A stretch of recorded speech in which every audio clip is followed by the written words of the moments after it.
Hello বন্ধুরা, চলে এলাম দই বড়ার সেকেন্ড পার্ট নিয়ে। তো এই দই বড়া আমি পেস্ট করার পর ঢাকা চাপা দিয়ে রেখেছিলাম ঘন্টাখানেক। তো এবার দই বড়াগুলো আমি এক এক করে ভেজে নেব।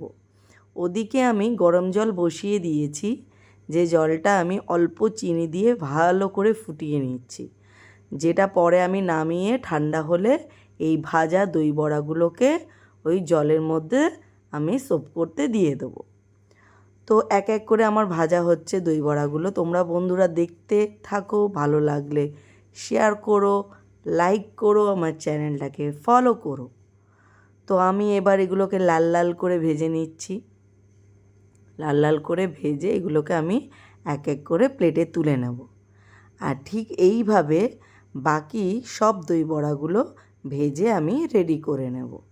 এরপর আমার দই বড়া সব ভাজা হয়ে গেছে, হয়ে আমি এই যে চিনির যে শিরাটা বানিয়েছি, যেটা খুবই সামান্য মাত্র চিনি, যেটা না দিলেই নয়, তো যেটা টেস্টের জন্য দিয়েছি।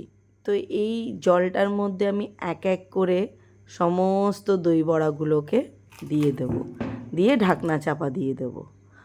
ঘন্টাখানিক পর আসছি তোমাদের কাছে। Bye bye.